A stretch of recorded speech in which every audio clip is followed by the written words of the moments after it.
예, 김병준 국민대 명예교수가 자유한국당의 혁신 비대위원장으로 공식 추인됐습니다. 김 위원장은 취임 일성으로 당을 잘못된 계파 논리와 진영 논리에서 벗어나게 하겠다면서 강한 혁신 의지를 드러냈습니다. 문제는 비대위의 권한과 기한인데 이 계파 간 재충돌 개연성은 여전합니다. 네, 더불어민주당 당대표 경선에 김부겸 행정안전부 장관이 불출마를 결정하면서 이젠 이해찬 의원의 거취에 관심이 쏠리고 있습니다. 이 시간 최민희 전 더불어민주당 의원, 박정화 전 청와대 대변인과 함께 정치권 소식 살펴보도록 하겠습니다. 네, 안녕하십니까? 안녕하세요. 예, 김병준 국민대 명예교수가 자유한국당 혁신 비대위원장으로 이제 추인이 됐습니다. 어제 전국위원회에서 결정이 됐는데 방금 전에 이제 기자들 또 야당 반장들하고 상견례하는 자리가 있었습니다. 뭐 한국당의 한국 정치 길을 찾는 방안을 고민하겠다 이런 이야기인데 저희들이 이제 거기서 들려오는 소식이 있으면 좀 바로 전해드리고 하고요. 일단은 취임 일성으로 계파와 싸우다 죽겠다. 죽을 각오를 일하겠다는 뜻입니까? 어떻습니까? 저희는. 일반적으로 그러니까 정당의 계파가 그 계파 자체로서 뭐 불필요하다거나 비난받을 일은 아니죠. 이게 정파로서 건강하게 자리하고 있어야 되는데 그럼 당연히 정책적인 대결을 해야 되는데 그런 것보다는 아무래도 공천권 싸움이나 이게 정책보다는 사람을 놓고 계파가 나누어지고 뭐 이런 문제 때문에 비난을 받게 된 것 같습니다. 그래서 지금 김병준 비대위원장이 말씀하시는 이 계파 갈등이라는 건 어떻게 보면 친박 갈등 얘기하는 거고요. 친박 인적 청산을 해내겠다는 거에 다른 표현일 수 있겠죠. 그런데 과연 그런 일을 김병준 비대위원장이 할 권한이나 권위가 부여됐는가 요거에 따라 이제 한국당의 미래가 달라질 것 같습니다. 복당파라는 새로운 계파가 만들어지다 보니까 이게 글쎄요. 이거 어떻게 봐야 될지. 글쎄요. 이제 전체 우리나라가 잘 가기 위해서는 그 정부도 잘해야 되지만은 야권에서도 이제 건전하게 견제도 하고 비판도 해야 되잖아요. 그런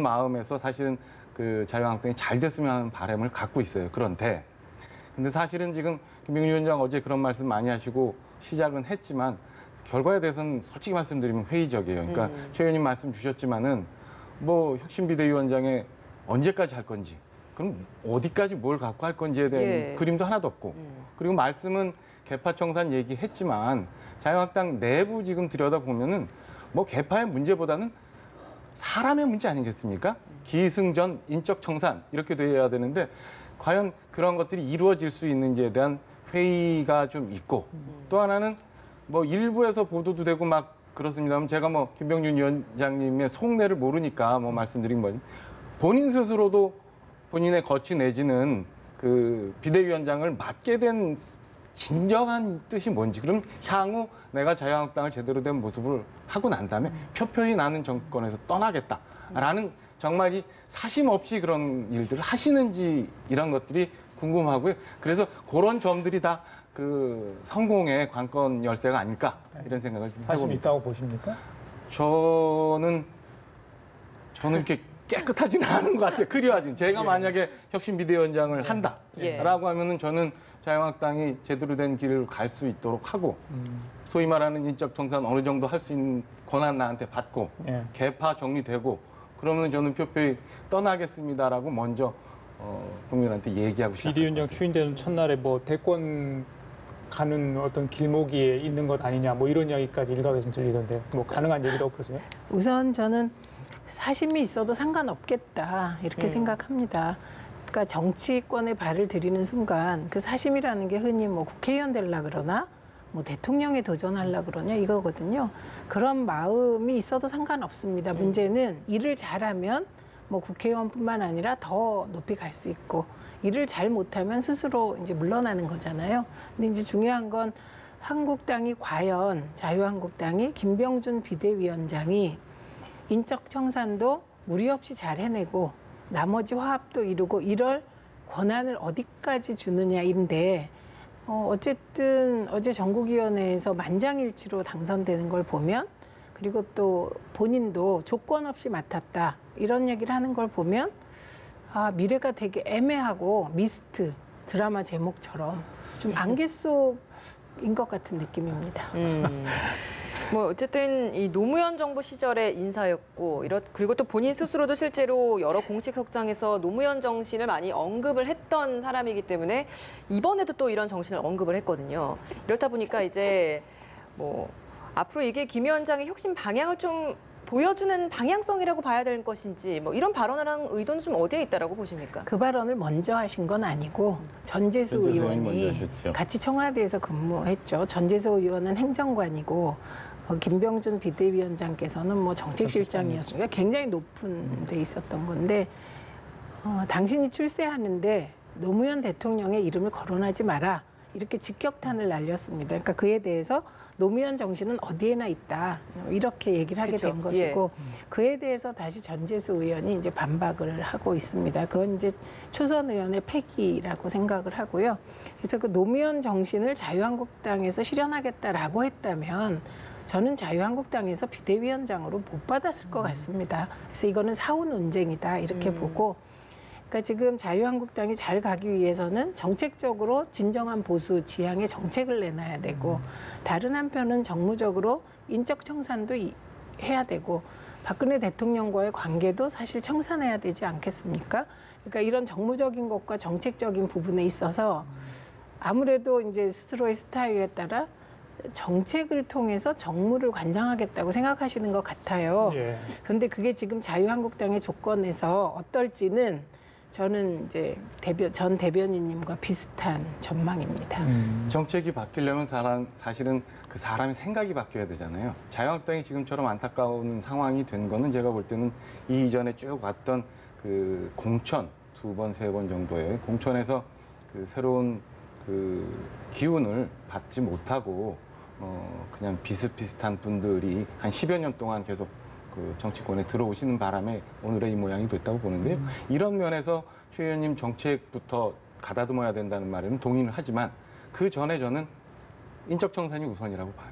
지금 현재 자유한국당 내에 있는 국회의원 100여 분 이상 모두 다 다음에는 안 한다는 정신으로 정말 모든 걸 던져놓고 국민들한테 다가가고 과연 이 시대의 국민들은 어떤 거에 대해서 우리한테 갈망하고 있는지에 대해서 진짜 고민을 하고 한다면 결과가 좋을 수 있지만 그렇지 않고 지금처럼 아이고 뭐 총선 한 1년 9개월 이상 남았는데 비대위 머리 저렇게 하다가 내년 초 중반쯤에 뭐 전당대회 대충 해서 또 뭐 개파 싸움 한 번 하고 공천 또 받으면 되지라고 생각하는 순간 저는 또 한 번의 폭망이 있을 거라고 생각합니다.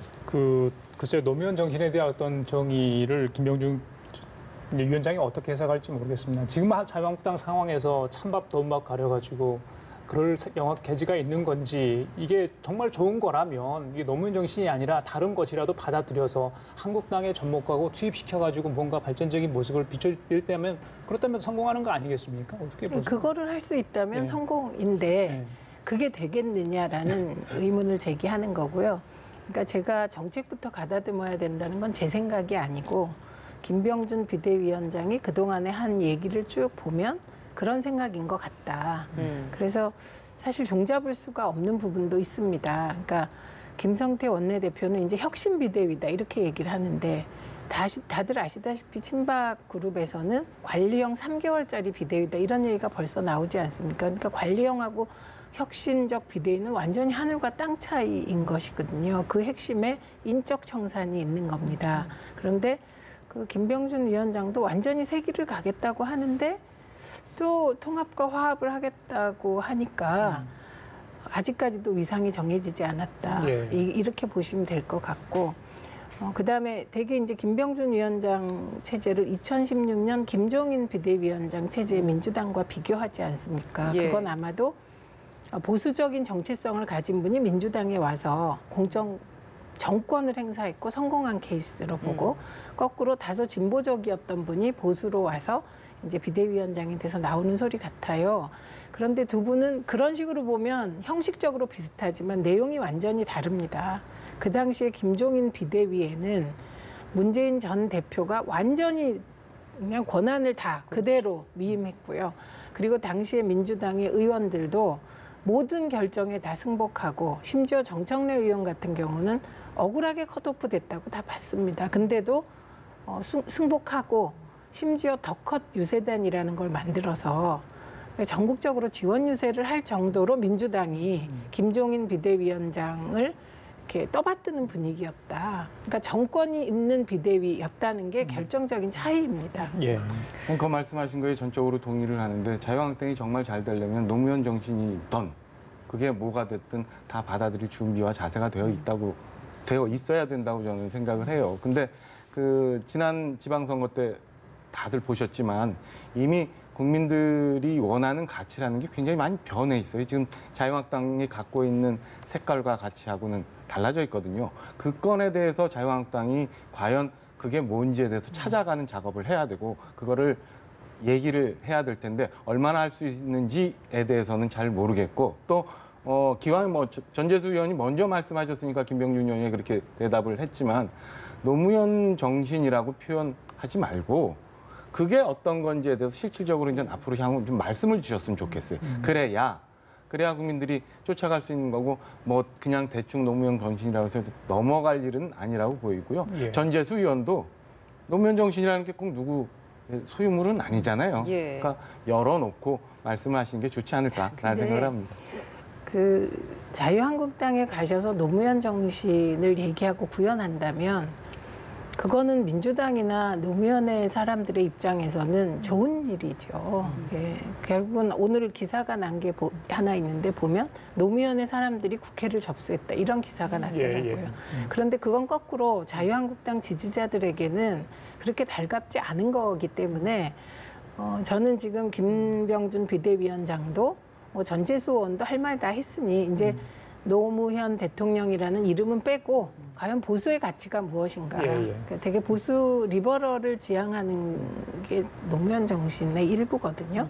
그리고 상식과 원칙 이런 정치 행태, 문화의 혁신 뭐 이러고 정당 개혁 이런 건데요.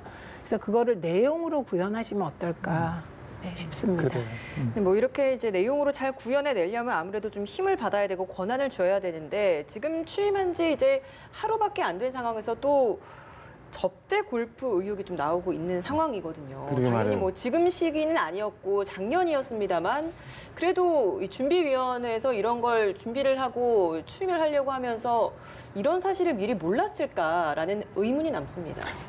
지금 그 지방선거 이후 한 달, 한 34일이라고 하는 것 같은데 이후에 그 자유한국당 계속 힘들어 해 왔잖아요. 그러면서 예. 비대위를 하느니 마느니 부터 해서 여러분들의 이제 비대위원장들이 이제 후보로 거론이 됐지만 흔쾌히 하겠다는 분이 여태 없었어요, 사실은. 그래서 애초에 얘기 나왔던 김병준 위원장님으로 돌고 돌아 이제 제자리로 갔는데 그 사이에 말씀 주신 것처럼 과연 이런 일에 대해서 그 검토를 왜 안 했느냐? 제가 볼 때는 검토하고 말고 할 겨를이 없었던 것 같아요. 전혀 그런 것 같고 그다음에 만약에 제가 아까 뭐 사심이라고 표현을 했습니다만 예. 내가 어떤 일을 그 맡겠다고 한다면 스스로 한번 정리를 한번 해봤었으면 하는 생각이 좀 들고요. 또 다른 면에서는 좀 그래. 왜 하필 저게 어제 발표가 됐을까? 응? 뭐 그 전에 발표됐을 수도 있고 아니면 예. 좀 더 조사를 하고 난 다음에 한 일주일 후에 발표됐을 수도 있는데 하필 어제 한 거는 조금 공교로운 오해를 받을 수도 있다라는 예. 생각을 좀 해봅니다. 예. 저희님 뭐 덧붙일 말씀 있으신가요? 아니 뭐 같은 생각인데 그러니까 왜 어제인가는 저는 막 여러 가지 추측이 가능한 것 같아요. 예. 이건 뭐 자유한국당 내부일 수도 있고 외부일 수도 있고 이게 강원도잖아요. 그래서 좀 그런 부분은 저는 떼고 안타깝게 생각합니다. 왜냐하면 김영란법이 상징성이 있기 때문에 지금 비대위원장으로 첫 발을 내디뎌서 막 배가 진수하려고 하는데 다태 일부가 지금 조각나서 배를 못 띄우는 상황이거든요. 그래서 이게 사실이 아니었으면 좋겠고 저는 김병준 교수님이 뭐 그렇게 개인적으로 뭐 막 향응을 받는 스타일이라고 생각하지 않습니다. 예. 그래서 그럼에도 불구하고 또 클리어돼야 되잖아요. 예. 그래서 이런 건 빨리 수사하고 빨리 끝내주는 게 예. 모두에게 좋을 것 같습니다. 알겠습니다. 자, 더불어민주당 얘기 좀 하겠습니다. 전당대회 후보 등록 한 3일 남았죠. 21일까지인데 김부겸 장관 드디어 결정을 했습니다. 어제 이제 불출마를 선언했는데 글쎄요. 그의 불출마를 두고 뭐 홀가분하게 생각하는 분도 있을 수 있을 것 같아요. 어제 결정 행안부 이제 기자들한테 이렇게 입장문을 냈는데 뭐 문재인 대통령의 어떤 부담을 좀 덜어줬다 이렇게 보면 되는가요? 어떻습니까?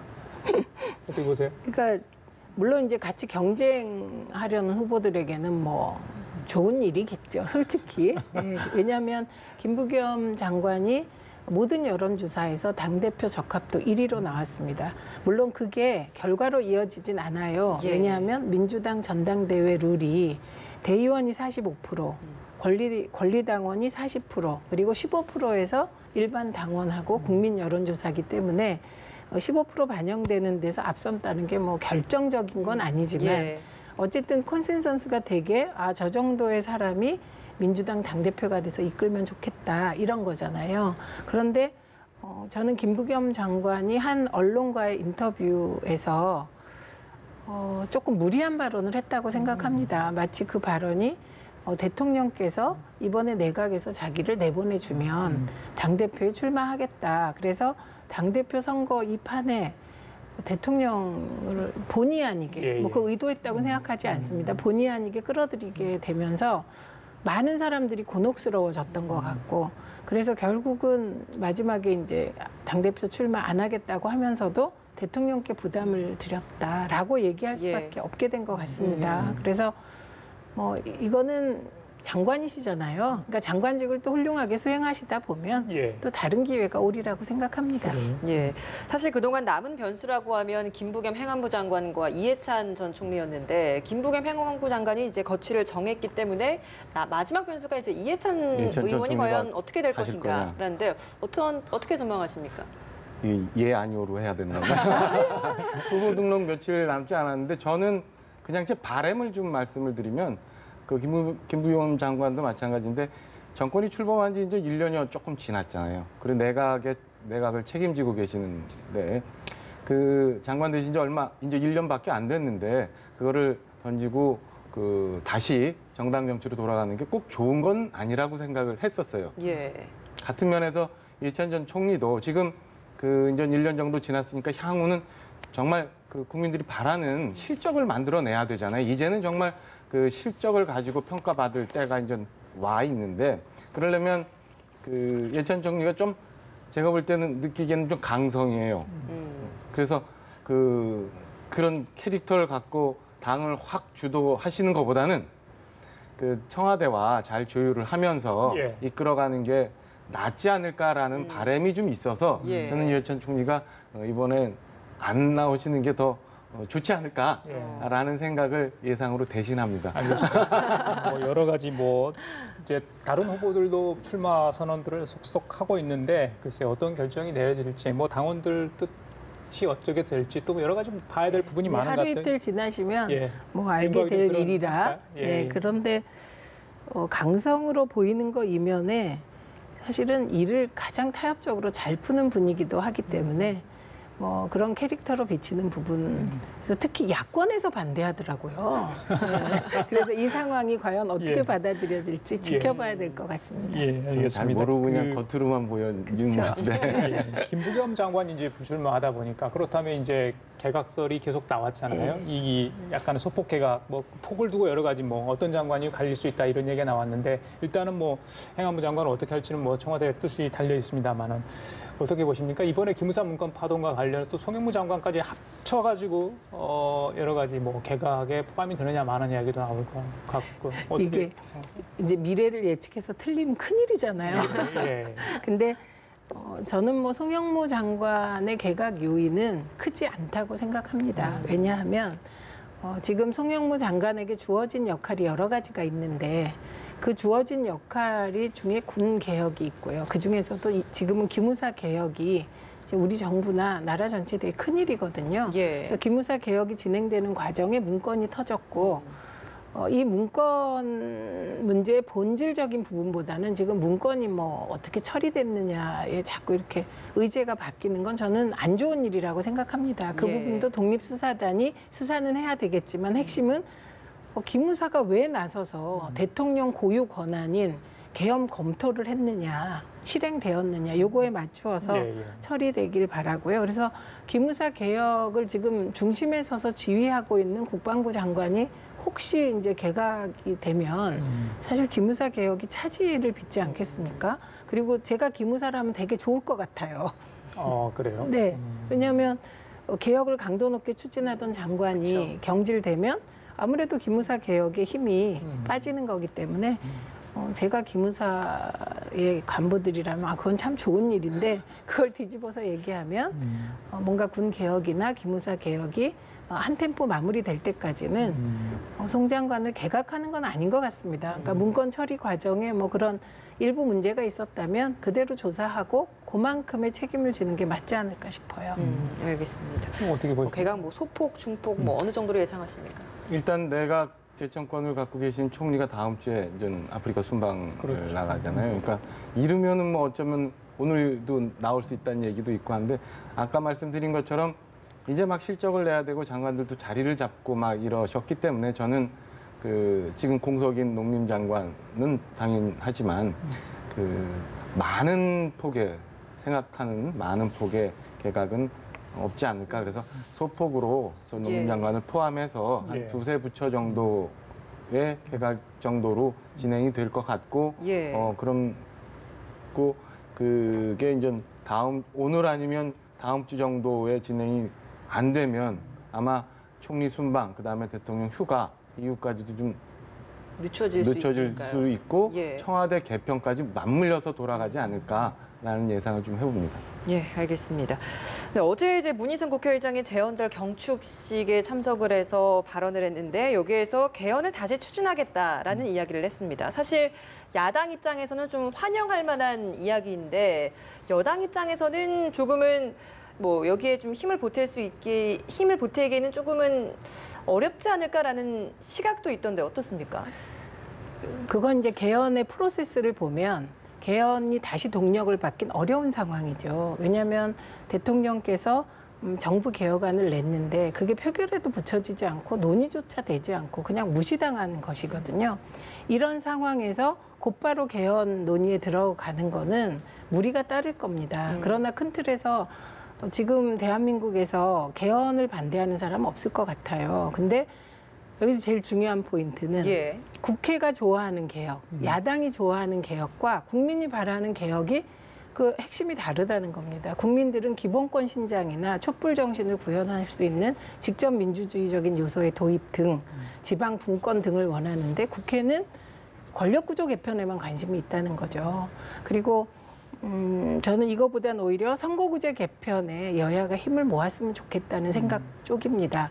그래서 선거구제 개편도 물론 개헌과 연관이 되어 있습니다. 우리가 이제 지금 표의 등가성이 그대로 의석수에 반영되는 정당 명부식 비례대표제를 사실 반대할 수가 없거든요. 그런데 그 제도가 내각제에 기반한 제도고 연정을 염두에 둔 제도거든요. 현실적으로 보면. 근데 우리는 남북관계 대치상 남북이 대화하려면 내각제보다는 대통령제가 훨씬 나아서 내각제를 받아들이기가 힘든 구조거든요. 분권하기도 힘들고 그런 모순이 있긴 합니다만 저는 선거구제 개편 논의를 하다 보면 개헌 논의도 아마 서서히 살아나지 않을까 싶지만 곧바로 뭐 개헌 논의로 들어가는 거는 시기를 놓친 것이죠. 정세균 국회의장 전 의장이죠. 이제 한참 개헌 논자로서 열심히 네. 이제 노력을 했는데 사실 무산되지 않았습니까? 5월 26일 정도 시한이 아마 제 기억이 그러는데 이게 정말 날아갔어요. 개헌 논의가. 그런데 이제 새로운 국회의장이 문희상 의장이 다시 이제 그 동력을 살리려고 노력하는 모습인데 그래서 이게 좀 돼가지고 말씀하신 20대 2020년 총선에서 다른 어떤 선거구제로 선거를 치를 수 있을지 그분이라도 어떻게 우리 저는 되어야 된다고 봅니다. 그러니까 지금 그 뭐 이렇게 너무 멀리 제가 가는 것 같지만 지금 주 52시간, 뭐 최저임금, 우리가 안고 있는 헌법이 만들어진 87년도에 이건 상상도 못했던 일인데 세상이 정말 많이 변해 와 있거든요.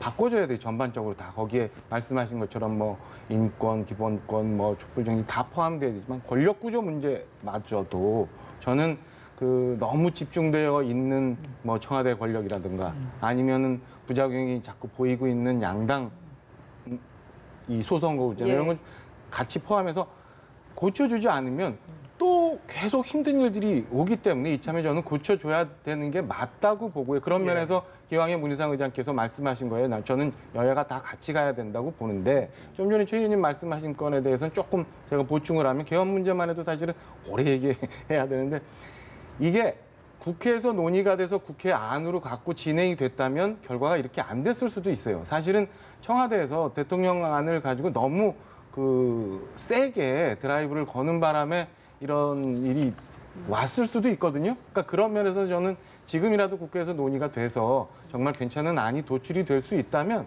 국민적인 총의를 모으는 과정을 밟아 나가는 게 우리나라 장래를 위해서 좋지 않을까 이런 생각을 해봅니다. 예.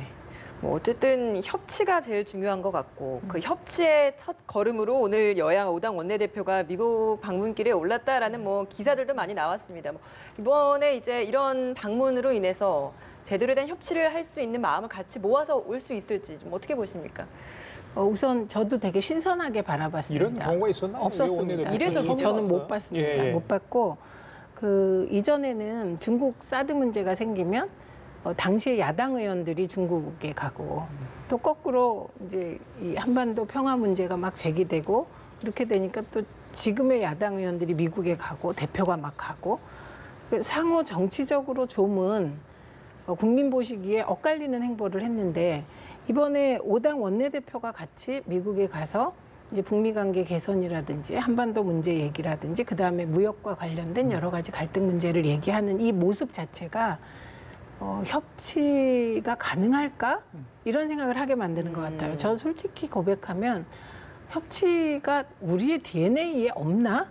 이런 고민까지 하게 되거든요. 예. 왜냐하면 지금 특히 이렇게 한반도 평화가 진전되는 걸 위장 평화쇼라고 얘기하는 정치인들을 보면서 와, 어떻게 저렇게 얘기를 하지? 그러니까 진짜 이해가 안 가니까 제가 이렇게 생각하면 또 상대방도 우리의 어떤 정책을 그럴 거 아니에요. 그래서 협치의 DNA는 어떻게 길러질까 이런 고민 중이었는데 이렇게 5당 원내대표가 같이 가다 보면 같이 밥도 먹고 얘기도 많이 하게 되고 그리고 외국에 나가면 다 애국자가 되잖아요. 뭔가 이렇게. 예. 네, 그래서 좀 협치의 틀이 만들어지고 신뢰가 회복돼서 돌아왔으면 좋겠는데 이번에 홍영표 대표가 사실 상임위 구성하면서 통 크게 양보하신 거거든요. 생각해 보면 야당이요.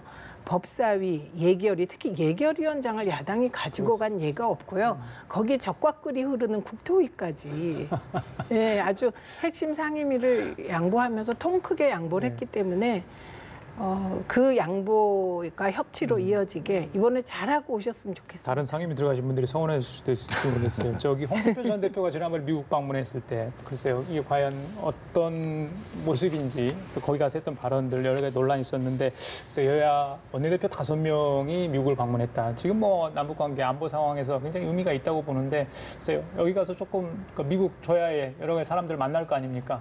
좀 좋은 결과를 좀 가져왔으면 좋겠어요. 이왕 가는 거니까요. 예, 뭐 가시적인 결과가 아니더라도 지금 그 미국 조야에서 보는 한반도는 어떤 모습인지, 그다음에 우리 그 꼭 평화 문제 아니어도 우리 경제는 어떻게 나가야 되는지, 뭐 이런 것들에 대해서 같이 뜻을 좀 모아서 공감대를 많이 형성해 갖고 돌아오시면 그게 결국에는 국회가 잘 운영되어 가는데 밑거름이 되지 않겠습니까? 하나만 더 여쭤볼게요. 근데 미국도 놀랄 것 같아요. 이런 적이 한 번도 그렇죠. 없었어요. 지금 화면에 노회찬 이제 정의당 원내대표가 나왔습니다. 이 사실은 루킹 특검 관련해서 여러 가지 이제 저 변호사 뭐 영장 청구 이야기도 지금 나오고 있는 상황인데 돈 관련 이야기를 지금 노회찬 의원이 지금 돼 있잖아요. 그래서 지금 미국을 가는데 지금 심적적으로 어떤 느낌일까요? 본인은 물론 관련 의혹을 전면 부인했습니다만 지금 좀 이상한 일이 벌어진 거죠. 왜냐하면 이게 중간에 배달 사고가 났다는 건지 좀 이상한 일이 이런 거잖아요. 그 드루킹 쪽에서 도모 변호사가 돈 세탁을 했다. 근데 돈 세탁을 어떻게 했냐면 노회찬 의원 쪽에 4천 몇백만 원을 전달해 놓고 4,400만 원. 예, 요거를 전달을 안 한 것처럼 하기 위해서 4천 몇백만 원을 다시 입금을 했다. 그래서 돌려받았다. 이렇게 알리바이를 한 것으로 되어 있는데 그게 아니라 돌려받은 돈이 다른 돈이었다. 지금 여기까지 나온 것이죠. 그리고 전달했다는 건 노회찬 의원한테 직접 파주 사무실에서 2천만 원을 전달했다고 주장하고 있고 예. 나머지 돈은 부인의 기사에게 전달했다. 이렇게 주장하고 있는 겁니다. 물론 노회찬 원내대표는 이걸 뭐 완전히 부인하고 있죠. 그렇죠. 네. 예, 그리고 이게 이미 1차 조사에서 지난 2016년 검찰 조사에서 무혐의가 난 거가 다시 특검에 의해서 나온 거기 때문에 예. 이 사실에 대해서 저희가 확인할 길이 없습니다.